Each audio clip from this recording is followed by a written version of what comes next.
Assalamualaikum warahmatullahi wabarakatuh. A'udzu billahi minasy syaithanir rajim. Bismillahirrahmanirrahim. Alhamdulillahi rabbil alamin wa bihi nasta'inu ala umurid dunya waddin. Asyhadu an la ilaha illallah wahdahu la syarika lah wa asyhadu anna sayyidana wa nabiyyana Muhammadan 'abduhu wa rasuluh.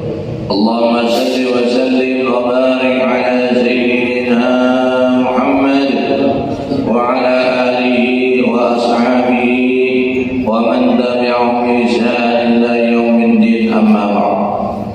Qala Allah subhanahu wa ta'ala fi kitabihil karim, a'udzu billahi minasy syaithanir rajim. Bismillahirrahmanirrahim. Qalu subhanaka la ilma lana illa ma 'allamtana innaka antal alimul hakim. Wala hawla wala quwwata illa billahil aliyyil 'azim. Shadaqallahul 'azim. Hadirin ma'asyiral muslimin wal muslimat, jemaah salat subuh rahimakumullah. Alhamdulillah, kita bersyukur kehadirat Allah Subhanahu wa taala yang senantiasa melimpahkan rahmatnya, taufik dan hidayahnya kepada kita semua, sehingga alhamdulillah kita diberikan oleh Allah pertolongan, kekuatan untuk bisa melaksanakan salat fardu subuh berjamaah. Semoga kita semua mendapatkan maghfirah dan ridha Allah Subhanahu wa taala. Amin ya rabbal alamin. Salawat dan salam kita kirimkan kepada junjungan kita, Nabi kita, Nabi besar Muhammad sallallahu alaihi wasallam, dan para ahli keluarga beliau, sahabat tabi'in ila yaumil qiyamah. Hadirin ma'asyiral muslimin wal muslimat rahimakumullah. Sebagaimana sambungan daripada beberapa yang lalu subuh tentang yang menggugurkan amal ibadah kita. Kemarin sudah pertama, orang yang selalu membuka atau menjadi-jadikan orang lain, itulah yang menggugurkan amal ibadah kita. Yang kedua, qaswatul qalbi, orang yang selalu keras hati, tidak mau menerima kebaikan-kebaikan, nasihat-nasihat orang lain walaupun misalnya benar, itu juga menggugurkan amal ibadah. Yang ketiga, wa hubbud dunya, orang yang terlalu mencintai dunia, ini juga bisa menggugurkan amal ibadah kita. Orang yang terlalu hubbud dunia, mencintai dunia berlebihan, sehingga orang itu tidak tahu lagi mana hak orang lain, mana hak dia, sehingga hartanya makin banyak, makin malas berzakat. Padahal itu ada zakat yang wajib dikeluarkan, ada yang setiap tahun yang haul dinamakan, ada juga nisab yang cukup daripada hitungan zakat. Apalagi misalnya ratusan juta, apalagi miliaran. Karena kalau 100 juta itu zakatnya 2.500.000. Kalau 1 miliar 25 juta. Jadi kalau Bapak Ibu punya uang misalnya 4 miliar, 100 juta zakatnya, bayangkan. Kalau 10 miliar 250 juta. Kalau T ya jangan sedaya, apalagi triliunan. Itu arti zakat adalah mensucikan, membersihkan. Kenapa ada zakat? Itu zakat membersihkan, mensucikan harta. Jadi hak orang lain itu adalah penyakit. Jadi zakat itu ketika dikeluarkan, itu keluarlah yang kotornya, jadi tinggal yang bersih. Karena ada hak orang lain, baru lagi hak sedekah. Walaupun di ahli ibadah, seorang yang berilmu, alim, ahli ibadah, tapi misalnya melihat keluarganya, tetangganya kelaparan, dia tidak hirau, maka amal ibadah itu gugur, tidak ada artinya, tidak mendapatkan pahala, nol. Ada kan seperti ini? Karena ayat Quran dan hadis seperti itu pasti ada. Orangnya luar biasa ibadah, siang malam ibadah, salat malam, zikirnya apanya, hartanya berlimpah ruah banyak, tapi tidak berzakat. Melihat keluarganya miskin, dibiarkan,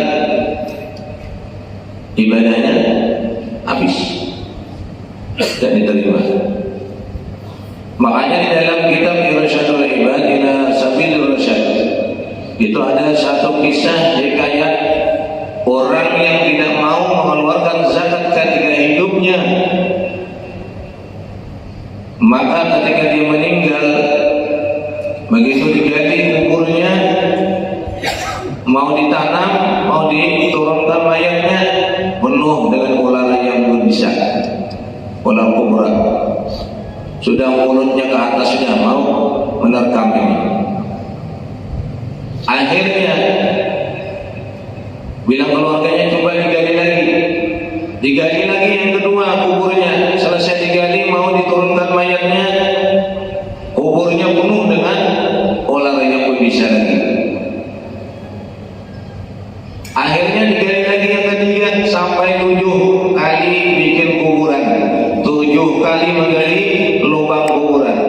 Semuanya ketujuh-tujuhnya penuh dengan ular yang berbisa.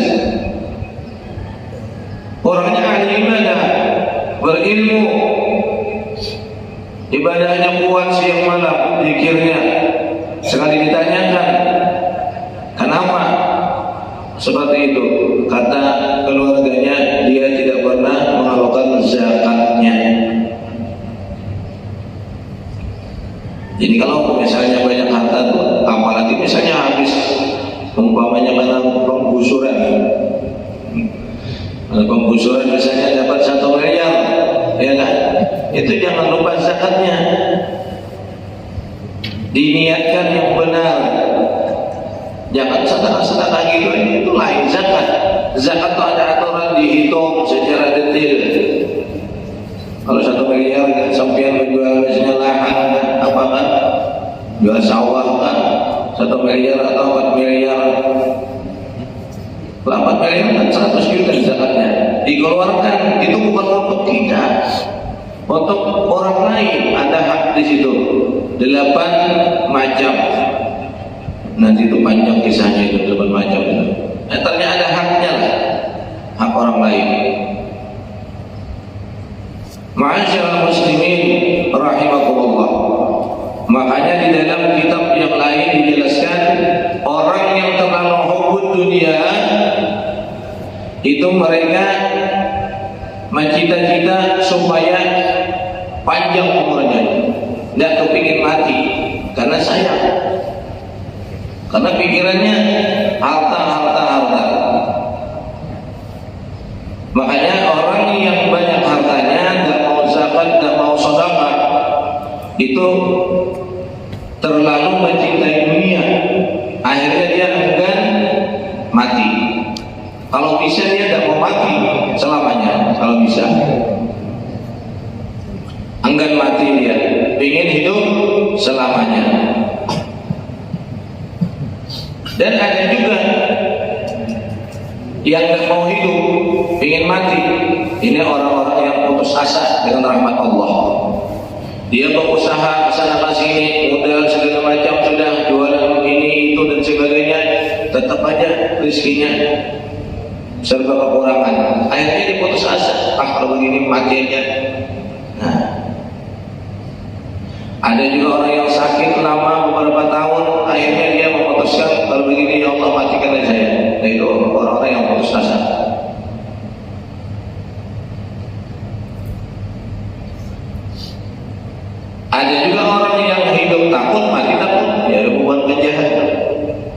Hidup ya dikejar-kejar orang, dikejar polisi kan, mati juga takut karena hukuman. Ada yang keempat, hidup oke, mati oke, orang gila, orang yang tidak nyambung kan, orang gila itu ya mati ya mati, hidup, makan ya makan, nasi basi oke juga, nasi yang kemarin oke juga. Musim corona tidak sakit-sakit, apalagi mati.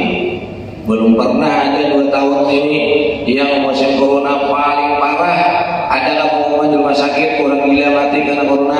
Tidak ada. Ada orang gila pakai masker? Mana ada? Ada orang gila minum obat tiap hari 1 kantong? Nggak ada.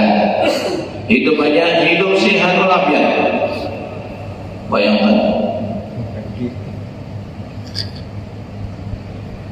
Dan ada orang yang hidupnya siap karena Allah, walaupun mati juga siap karena Allah. Ini orang yang selalu ibadah siang dan malam, selalu zikir kepada Allah, selalu ingat kepada Allah. Jadi ya, mudah-mudahan kita yang kelima ini ya kan, artinya hidup siap juga kita selalu ibadah kepada Allah. Kadang makan, kadang enggak. Artinya kadang-kadang makan tidak enak, kadang-kadang tidak. Kalau kita mengandalkan makanan aja itu, malah kita jadi penyakit. Saya malah sering itu makan itu cuma lauk kicap aja enak juga. Pakai gula merah. Mengingat waktu dulu tidak punya apa-apa kan.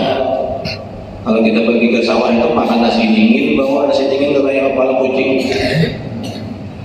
Bawa gula merah kayak kelereng 5 biji. Itu aja makan enak luar biasa, nikmat. Asal makannya ingat kepada Allah.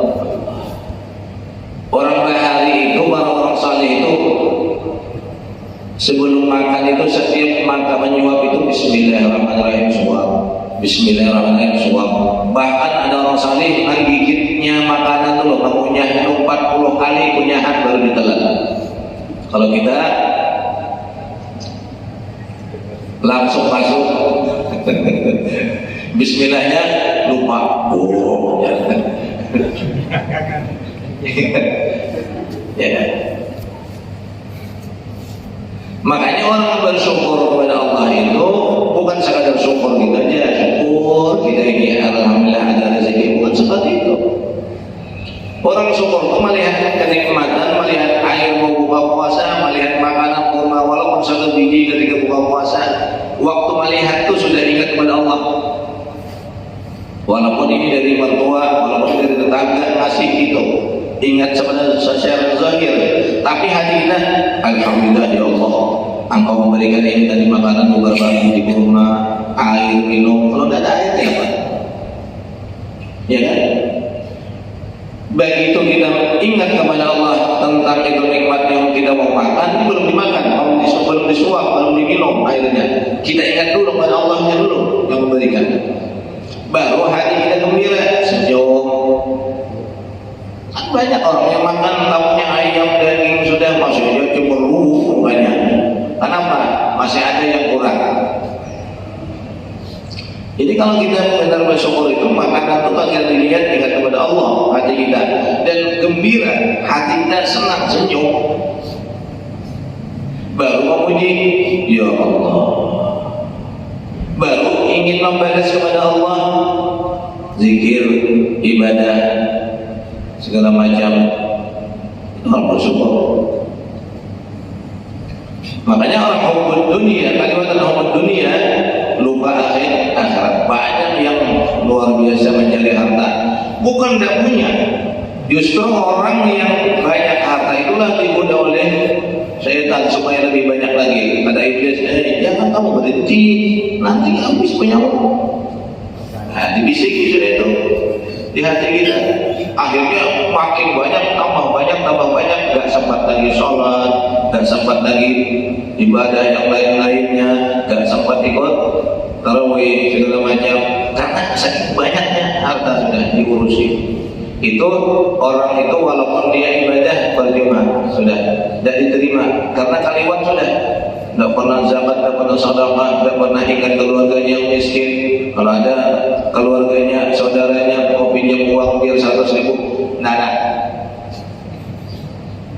tidak diutangi. Banyak orang seperti itu.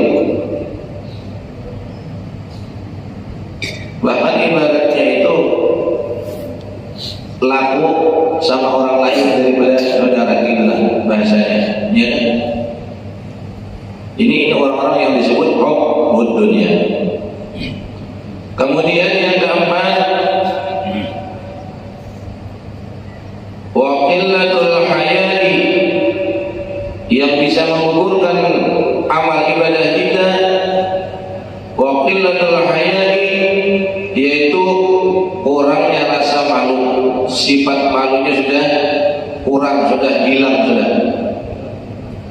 Orang sudah sifat malu nih, biar makan di pasar orang lagi puasa nggak malu.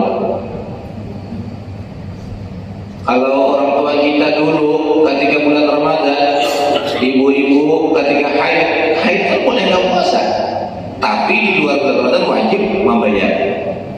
Jadi kalau siang mau minum ini dipikir dulu anaknya ada nggak, ya kan, supaya dia. Kalau sekarang orang biasanya merokok biasanya,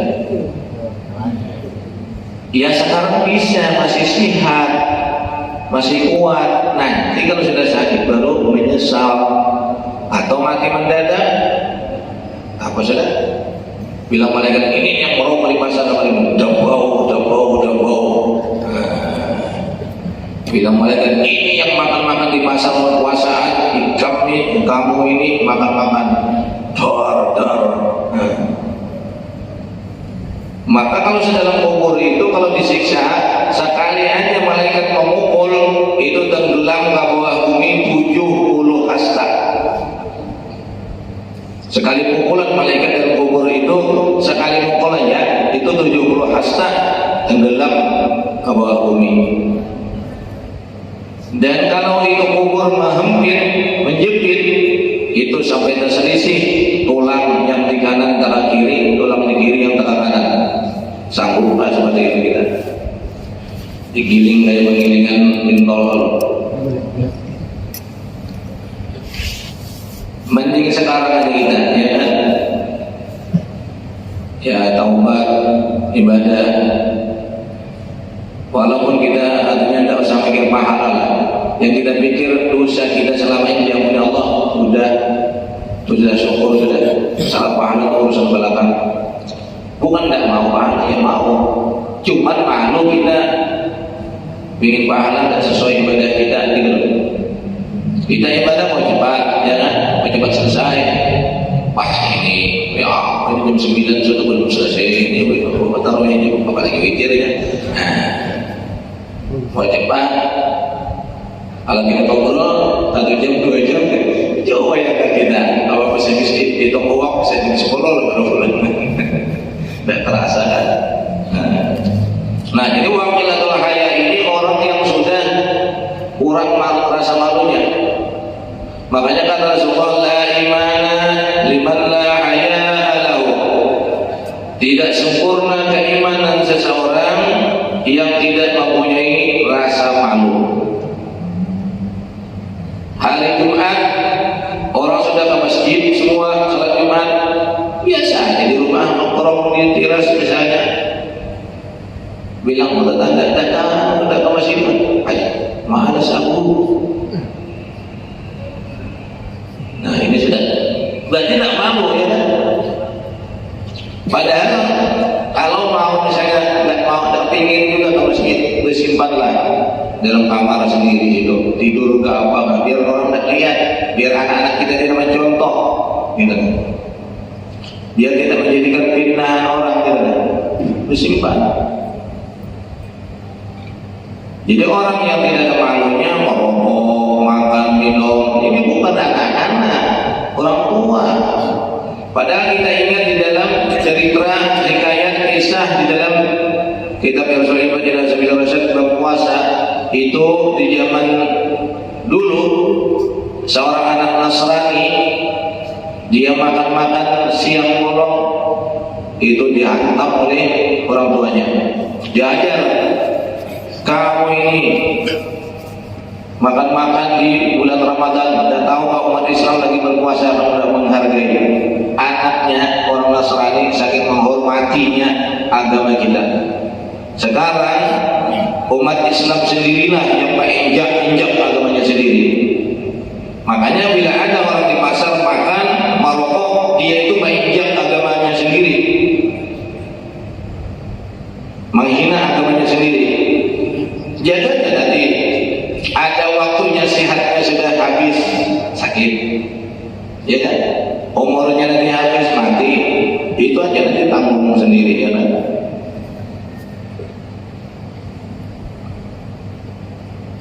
Kemudian yang kelima yang bisa menggugurkan amal ibadah, watulul amal. Watulul amal, orang yang selalu berangan-angan menghayal kaya, menghayal suki, menghayal supaya berlebihan, tapi tidak bisa-bisa, tetap menghayal aja. Orang menghayal ini kan kemana-mana, duduk sendiri itu menghayal. Apa bilang orang mengalamun? Tapi kan orang-orang para ulama mengalamun beda, zikir kepada Allah. Misalnya duduk malam-malam di teras, di halaman, melihat alam semesta ini, angin-angin segala macam, daun-daunan, pohon-pohonan, bintang, bulan, melihat kebesaran Allah, itu tidak apa-apa. Tapi kalau kita mengalamun, kayak apa ini usaha seperti ini supaya, menghayal, itu juga bisa menggugurkan ibadah kita. Kemudian yang keenam, wazalimul la yantahi, orang yang selalu bersifat zalim kepada dirinya, kepada orang lain. Zahir zalim kepada dirinya itu meninggalkan sholat segala macam. Zalim kepada orang lain, bermusuhan terus, sama keluarga bermusuhan, sama orang lain bermusuhan, asal tersinggul sudah kelahi. Ini orang yang zalim seperti ini, biar orangnya sholat terus, biar ibadah terus, tapi bermusuhan terus sama orang, memusuhi orang terus, tidak ada pahala, habis gugur pahala ibadah. Makanya kalau kita tidak mau gugur ibadah kita, pahalanya ya kita banyak mengalah. Dimusuhi orang, tidak usah dilawan, serahkan kepada Allah. Dicaci orang, maafkan aja sudah. Dibilang orang apa ke kita, terserah orang mau bilang apa ke kita. Jadi supaya hati kita tenang. Kalau kita menanggapi sakit hati, tapi kalau kita biasa aja, orang yang mencaci maki kita, orang yang menghina kita, maafkan aja kesalahannya, sudah urusan Allah. Yang penting kita jalani terus apa yang sudah kita dititipkan Allah, kita jalani selalu ibadah, baca salawat, zikir segala macam. Biar dihina orang, biar aja. Apa itu masjid teriak-teriak itu? Lihat teriak-teriak apanya? Zikir. Ada yang bilang syirik, ada yang bilang kafir, ada yang bilang munafik. Biarkan yang bilang itulah yang munafik. Zikir loh, bilangnya mengganggu orang, tidak ada zikir mengganggu, kecuali jam 12 malam kita zikir, itu baru mengganggu orang. Ini loh, zikir jam 6 mengganggu orang tidur. Kenapa tidur subuh? Siapa suruh tidur subuh-subuh?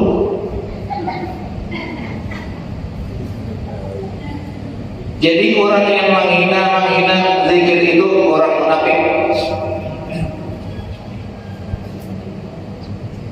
Kata Rasulullah, perbanyaklah zikir kepada Allah